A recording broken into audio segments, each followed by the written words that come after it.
السلام علیکم، welcome to my YouTube channel daily night story. کیسے ہیں دوستو؟ امید کرتے ہیں آپ سب لوگ خیریت سے ہوں گے۔ دوستو آج آپ کی خدمت میں بخت نصر بادشاہ کا عبرت انگیز واقعہ بیان کرنے جا رہے ہیں۔ دوستو اگر آپ ہمارے چینل پر نئے ہیں تو پلیز چینل کو سبسکرائب کر لیجئے اور ساتھ میں بیل آئیکن کے بٹن کو بھی آن کر لیں تاکہ آپ کو ملتی رہے ہر نئی ویڈیو اپڈیٹس۔ بخت نصر بادشاہ ابتدا میں نہایت نیک بخت و صالح تھا۔ حضرت زکریا علیہ السلام و یحییٰ علیہ السلام کی نہایت اطاعت کرتا تھا۔ اتفاقاً اس نے ایک عورت سے نکاح کیا جس کے ہمراہ ایک لڑکی نہایت حسینہ و جمیل پہلے شوہر سے تھی۔ جب وہ لڑکی سن بلوغت کو پہنچی تو بادشاہ اس کی بہار حسن دیکھ کر فریفتہ و دیوانہ ہو گیا۔ اس کی ماں کو پیغام دیا، وہ بہت خوش ہوئی، مگر دل میں اندیشہ کیا کہ بادشاہ پیغمبروں کا مطیع و فرمان ہے اور نیک اللہ کے پیغمبر کی شریعت کے خلاف ہے، وہ کیوں اس کام کی اجازت دیں گے؟ اس لیے بادشاہ سے کہا کہ تم اس کا مہر ادا نہ کر سکو گے۔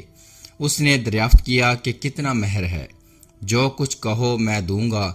عورت نے کہا اس کا مہر تمہارے دونوں پیغمبروں کا سر ہے، اگر تم یہ مہر ادا کر سکو تو لڑکی حاضر ہے، ورنہ اس کا نام مت لو۔ بادشاہ نے کہا کہ یہ پیغمبر ہمارے دشمن نہیں بلکہ ہمارے خیر خواہ اور دعا گو ہیں، ان کو بے جرم گناہ قتل کرنا ظلم عظیم ہے۔ اس کے سوا کچھ مانگو، جو مہر کہو مجھے منظور ہے۔ اس نے کہا اس کے سوا کوئی مہر نہیں ہے۔ بادشاہ نے ہوائے نفسانی سے مغلوب ہو کر فوج کو حکم دیا کہ دونوں بے گناہوں کا سر کاٹ لاؤ۔ حکم کے بموجب سپاہیوں نے جا کر اول حضرت یحییٰ علیہ السلام کو بیت المقدس میں قتل کیا اور حضرت زکریا علیہ السلام یہ حال دیکھ کر جنگل کی طرف بھاگ نکلے۔ فوج پیچھے ہوئی اور شیطان نے ان کی رہنمائی کی۔ جب سپاہیوں نے آد بایا اور گھیر لیا تو حضرت زکریا علیہ السلام نے ایک درخت سے التجا کی کہ مجھ کو اس وقت پناہ دے۔ وہ درخت پھٹ گیا، یہ اس کے اندر سما گئے۔ وہ پھر بند ہو گیا لیکن قدرے کپڑا باہر رہ گیا۔ فوج متحیر ہوئی کہ کہاں غائب ہو گئے۔ شیطان نے نشان دیا کہ اس درخت کے اندر ہیں اور یہ کپڑا ان کے موجود ہونے کی علامت ہے۔ پھر شیطان نے آرا کی ترکیب بتلائی، درخت چیرا گیا۔ جب نوبت آرا کی سر تک پہنچی تو حضرت یحییٰ علیہ السلام نے سسکی بھری حکم الہی نازل ہوا، اگر اف کرو گے تو پیغمبری سے خارج کر دیے جاؤ گے۔ تم نے غیر سے کیوں پناہ مانگی؟ اگر ہم سے التجا کرتے تو کیا ہم پناہ نہیں دے سکتے تھے؟ اب اس کا مزہ چکھو اور چپ چاپ سر پر آرا چلنے دو۔ غرض یہ کہ سر سے پاؤں تک جسم چیرا گیا اور حضرت زکریا علیہ السلام نے دم نہ مارا۔ جب دونوں پیغمبر اس بے دردی سے قتل ہوئے تو غضب الہی نازل ہوا۔ دن تاریک ہو گیا۔ ایک بادشاہ فوج خون خار لے کر چڑھا اور اس شہر کے باشندوں کو گرفتار کر لیا۔ حضرت یحییٰ علیہ السلام کا خون بند نہ ہوتا تھا، جب قبر میں رکھتے تھے تو قبر خون سے لبریز ہو جاتی تھی۔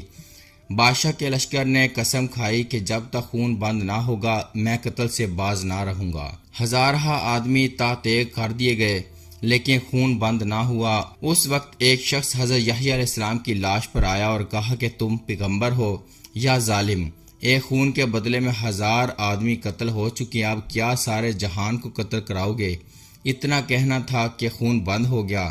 جامعہ دمشق میں حضرت یحییٰ علیہ السلام کی قبر ہے۔ غرض اس بیان سے یہ ہے کہ بجز اللہ کے کسی سے استعانت نہ چاہیے کہ جب ایک نبی کو بھی اللہ تعالیٰ نے بطور تنبیہ کے آرے سے چروا دیا تو ہماری حیثیت کیا ہے؟